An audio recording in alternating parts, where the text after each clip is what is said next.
Dear seeker, pause for a moment and listen, not with the ears alone, but with the quiet space within your heart. From childhood, you were taught that death is an ending, a dark curtain where all meaning dissolves.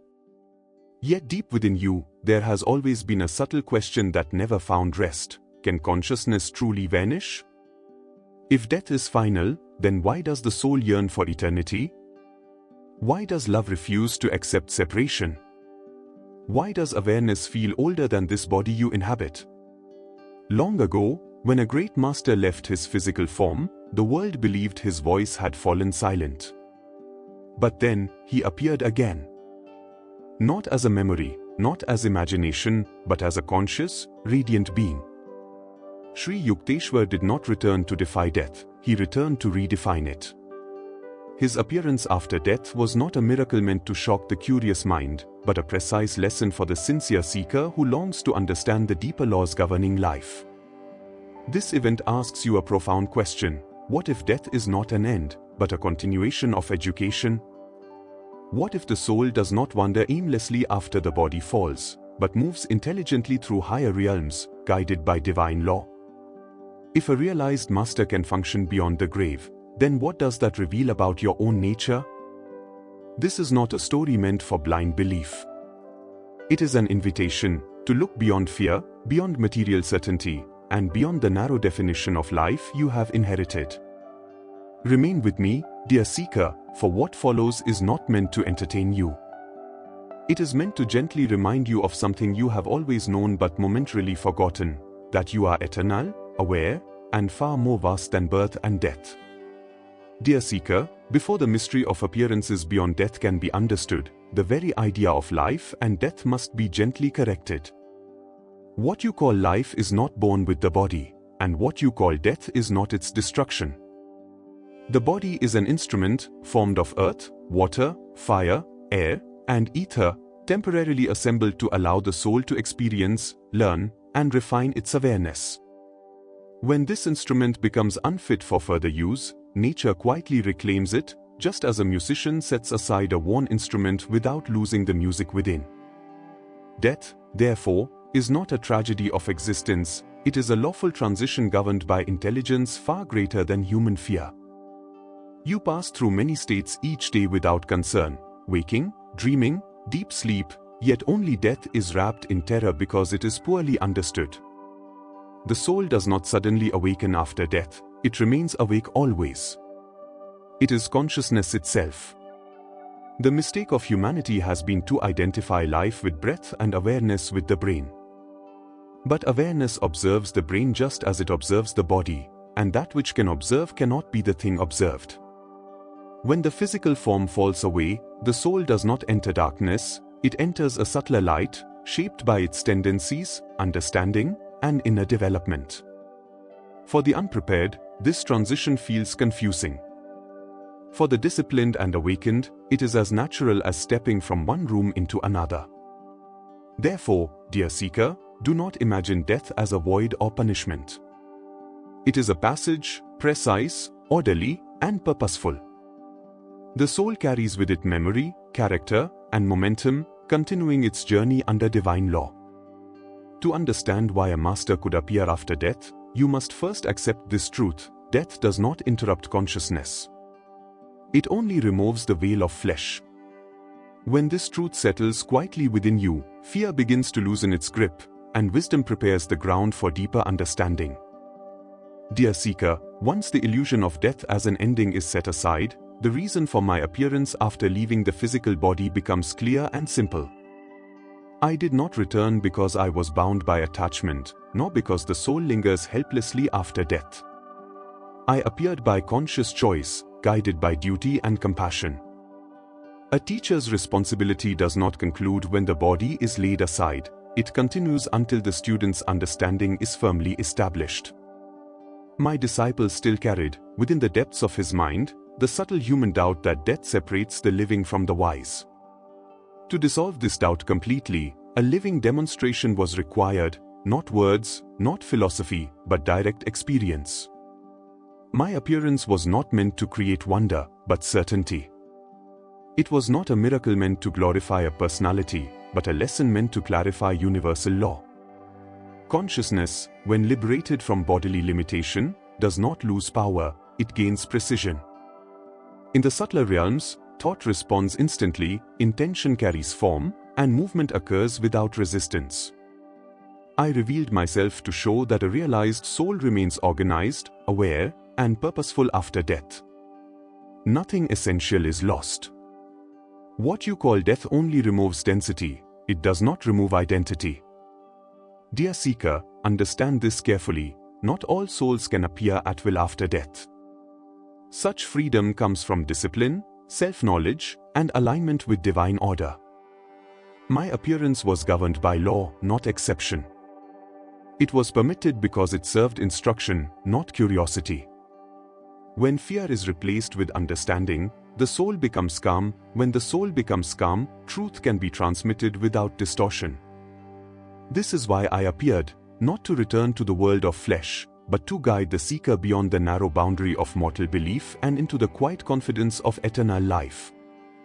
Dear seeker, to understand what lies beyond the physical world, you must release the idea that existence is limited to what the eyes can see.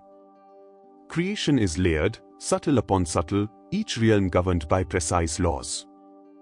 Beyond the gross physical plane exists the astral world, a domain of light, vibration, and intelligent design. When the soul departs the body, it does not drift aimlessly into emptiness. It enters this astral realm naturally, just as a bird returns to the sky after resting on the ground. In this world, form is not constructed of flesh and bone but of luminous energy shaped by consciousness itself. Thought is no longer slow and indirect, it is creative and immediate. Desire, intention, and awareness determine one's surroundings far more directly than on earth. The astral world is not a single place, dear seeker, but a vast spectrum of regions, each corresponding to the soul's level of clarity, discipline, and inner harmony. Souls who lived bound by fear and ignorance experience confusion there, while souls trained in self-awareness move with ease and purpose. In higher astral spheres, learning continues without the heavy veil of pain and forgetfulness that marks physical life. Wisdom is absorbed through direct perception rather than struggle. It was in such a refined astral realm that I continued my work, teaching, guiding, and perfecting understanding in a state free from bodily limitation. My appearance from that realm was possible because consciousness there is not confined as it is on earth. Distance does not bind it, and form is assumed only when useful. Understand this gently, the astral world is not fantasy, nor reward, nor punishment. It is a continuation of education. Earth is a classroom where lessons are slow and demanding, the astral realms are classrooms where learning becomes clearer and more fluid. When you grasp this truth, dear seeker, the idea of a master functioning beyond death no longer seems extraordinary. It becomes natural. Life does not end, it simply changes its medium, and the soul continues its ordered journey toward ever-expanding awareness. Dear seeker, my appearance after death was not intended for a single individual, nor was it meant to satisfy curiosity about the unseen. It carried a message meant for all who walk the path of self-inquiry. Humanity suffers not because life is cruel, but because truth is forgotten. When death is misunderstood, fear governs thought, desire becomes restless, and life is lived defensively rather than wisely. The message revealed through my appearance was simple and timeless: you are not meant to live in fear of endings, but in awareness of continuity. When you know that consciousness survives the fall of the body, you begin to value character over possession, understanding over accumulation, and inner clarity over outer success. Death then loses its power to frighten, and life gains its proper depth. This understanding transforms how you treat others, for when you recognize the soul as eternal, compassion arises naturally and judgment weakens. You no longer see yourself as separate, struggling against an indifferent world, but as a participant in an intelligent, lawful creation. Dear seeker, do not mistake this message as an encouragement to abandon the world or neglect responsibility. On the contrary, awareness of the soul's immortality demands greater responsibility. Every thought, action, and intention shapes the direction of consciousness beyond this life. Nothing is lost, everything is carried forward. My appearance was a reminder that divine law is exact, just, and benevolent. No sincere effort is wasted. No honest striving is forgotten. When humanity remembers this, despair gives way to purpose, and fear yields to quiet strength. This was the message, not belief in phenomena, but awakening to your eternal identity. Live fully, act rightly, and seek truth, knowing that existence does not end at the grave, but continues in accordance with the wisdom you cultivate now. Dear seeker, the relationship between a true guru and a disciple is not formed by proximity of bodies, but by harmony of consciousness. It is a bond established through sincerity, discipline, and shared commitment to truth. Such a connection is not broken by distance, time, or even the departure of the physical form.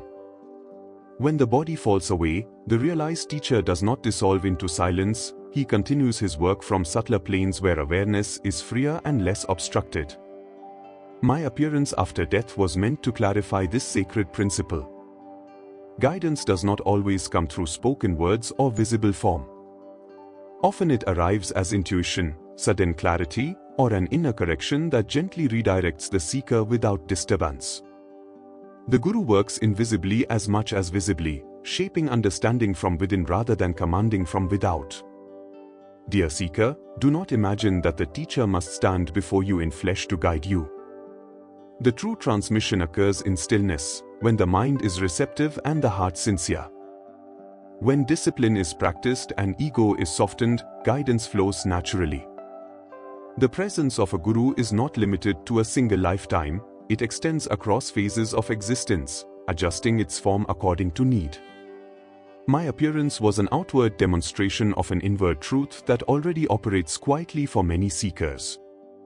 Those who attune themselves through meditation and right living will feel this support without spectacle. Remember this carefully, the Guru does not carry the seeker, he awakens the seeker's own capacity to walk. Even beyond death, the teacher serves until independence of awareness is achieved.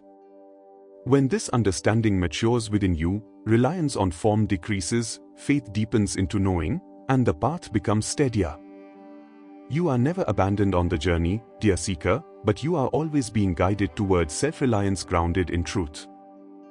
Dear seeker, the meaning of these truths is not meant to remain distant or philosophical, it is meant to reshape the way you live now. You may wonder how the knowledge of continued existence beyond death applies to your ordinary days, your struggles, and your responsibilities.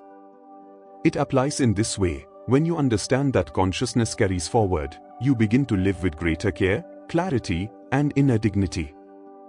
Life is no longer a brief accident to be exploited, nor a burden to be endured. It becomes an opportunity for refinement. Every thought you entertain, every action you repeat, and every intention you cultivate leaves an imprint upon the soul. Nothing is casual. Nothing is wasted. Dear seeker, do not seek extraordinary experiences or visions. Seek steadiness of awareness. Meditation is not practiced to escape the world, but to understand it more clearly. Ethical living is not moral decoration, it is preparation of consciousness. Self-discipline is not denial, it is alignment. When these are established, the fear of death fades naturally, because the soul recognizes continuity rather than loss. You begin to prepare not for dying, but for living wisely across all states of existence. This understanding brings calm strength. Success and failure lose their extremes, pleasure and pain lose their power to disturb, and life becomes balanced rather than reactive. My appearance after death was not meant to create dependence on teachers or unseen realms. It was meant to remind you of your own potential to awaken. The path is inward, quiet, and gradual. Walk it patiently. Live attentively. Seek truth sincerely. When this is done, dear seeker, you will not ask whether life continues beyond death, you will know, through direct inner certainty, that awareness is eternal and the journey purposeful. Dear seeker, as these words come to a gentle close, allow them to settle within you, not as information to be remembered, but as a quiet reminder of who you truly are. You have not listened to a story about death, you have reflected upon a truth about continuity. If even a small sense of calm, clarity, or recognition has arisen within you, then the purpose of this sharing has been fulfilled. Do not rush to conclusions, and do not force belief. Truth ripens naturally when the mind is still and the heart is sincere. Carry this understanding into your daily life, into your actions, your choices, and your moments of silence. Let it soften fear, deepen compassion, and steady your awareness. Remember, the soul grows not through dramatic events, but through consistent inner refinement. If this message resonated with you, pause for a moment and share your reflection in the comments. Write what this teaching stirred within you, or what question quietly emerged as you listened. Your reflection may become a light for another seeker walking the same path. Also, dear seeker, tell me what you wish to hear next. Is there a teaching, a mystery, or a spiritual question that calls to you? Your guidance shapes the direction of future discussions, for this journey is shared, not solitary. If you found value here, support this space by liking the video and subscribing, so these teachings may continue to reach those who are ready to listen. Walk forward gently, live consciously, and seek truth with patience rather than urgency. The path unfolds step by step, and every sincere effort is acknowledged by divine law. Until we meet again in awareness and reflection, remain steady in your practice and humble in your seeking. The light you search for is already within you, waiting to be recognized. Jai Gurudev.